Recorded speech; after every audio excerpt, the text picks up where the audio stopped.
Hello and welcome back again. Welcome to the third segment in this free 12-part course. I hope you've enjoyed what we've done so far. I know it's been quite simple, but if you remember me saying, this free 12-part course is aimed at beginner guitarists. So, of course, I'm showing you the most fundamental things that you'll need to be able to progress quickly. So I hope you've managed to guitar. I hope you've got an electric tuner by now.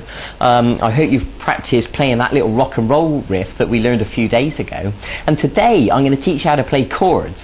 Now, in case you don't know what chords are, it's when you hold more than one note at once and you strum all the strings, like this for example.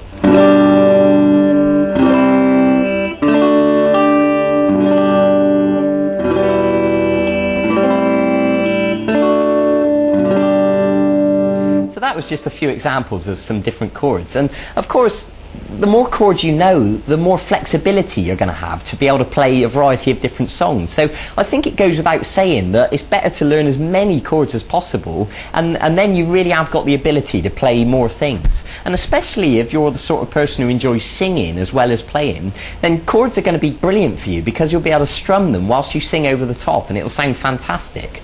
But I want to start today by showing you three chords to begin with. I'm going to show you an E, an A, and a D chord.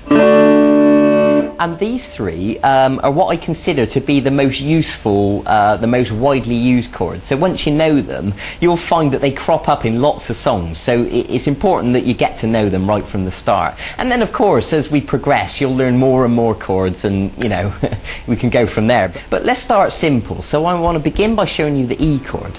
So if you take your first finger and put it onto the third string at fret 1, and then take your middle finger and put it onto the fifth string at fret 2. And then take your third finger and put it onto the fourth string at fret 2. Now if you look at the chord box next to me, you'll see the diagram, you know, if you just need to clarify exactly where the notes go. Now what I'm going to ask you to do is hold down with plenty of pressure and strum the strings. Now ideally all of those notes will sound nice and clear like that, but to be honest I'd be surprised if you get it sounding perfect straight away. It would be perfectly normal if it sounded more like this at first. Now let me explain some common mistakes that people make when learning chords. What you need to do is make sure you're holding down with the tip of your finger with plenty of pressure, and you need to arch these fingers up, and the reason for that is because you want plenty of space underneath the fingers. What we don't want to happen is for the back of these fingers accidentally to touch the next string and obstruct the note. So when you pluck each of the strings with the plectrum, it should sound nice and clear like that. So if any of these notes sound incorrect, it's probably because you're accidentally touching one of the strings with the back of your fingers accidentally. Okay? So it might take a little bit of work and you'll need to shuffle your fingers around and get used to how to hold down the chord, but eventually you'll get it sounding nice and clear. So that's something to work towards. So the next chord I want to show you is the A chord, and it looks like this. So what I'm going to ask you to do is to put your first finger on the fourth string at fret 2, and the middle finger on the third string at fret 2, and then the third finger on the second string at fret 2. So they're all at fret 2, but unfortunately there's not quite enough room really to fit them all in. Ideally we'd like to get them right next to the fret, but in reality what happens is we end up using them at an angle like this, because that's the only way really to squash them in there. And of course everyone's hands are different, you know, if you've got skinny little fingers then you'll probably find it easier. So look at the chord chart next to me just to clarify what notes we're holding down. Now with the A chord we're just going to use 5 strings, and what I mean by that is we're not going to pluck the 6th string, we're just going to pluck the 5th string downwards like this.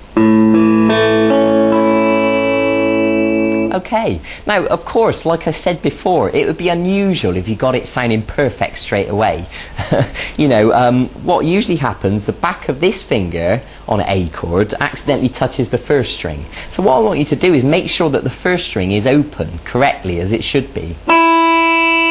And if it is, then brilliant. And just pluck those 5 strings again, just to check it's okay.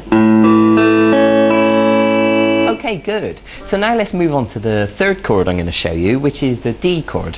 So if you put your first finger on the third string at fret 2. Now listen carefully to this, because some people get muddled up with this one. The middle finger goes onto the first string at fret 2, And then this third finger goes onto the second string at fret 3.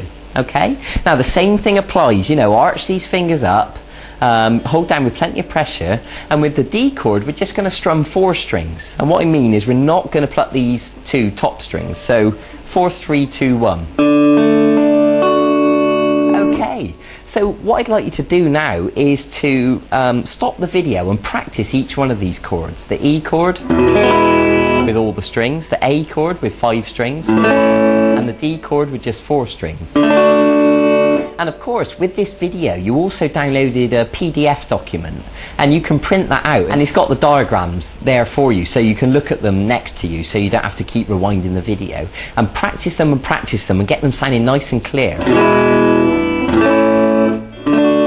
Now, there's something else I want to tell you. You may have noticed my thumb sort of kind of hanging around here over the top of the guitar, and there is a reason for this. When we're strumming the A chord, for example, we don't want the 6th string to accidentally make a noise.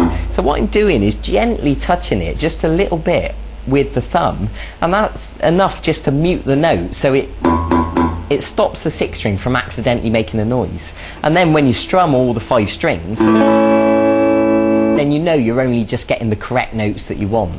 So that's the reason for that.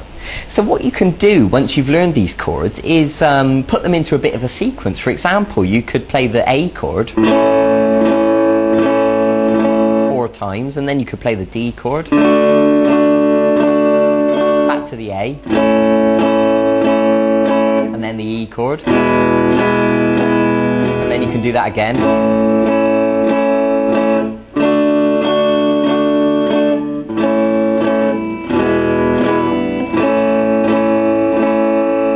So you can begin practicing changing from one chord to the other, and you'll find that you'll get quicker and quicker at changing from shape to shape.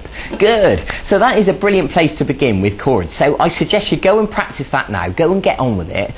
Get them sounding nice and smooth, nice and clean. Practice changing between the shapes. And I'll see you in a few days for the next segment of this e-course. And in the meantime, you can also go and look at the website and look at the archive, and you'll see all the songs that are there. And there's songs like Brown Eyed Girl by Van Morrison, which uses chords, or Oasis songs, or Jack Johnson, or a whole bunch of other stuff. So if you want to jump ahead of yourself a little bit, you can go and have a look and see if there's any songs you'd like to learn. That's fine by me. Okay, so go and get on with it. I'll see you then. Bye bye.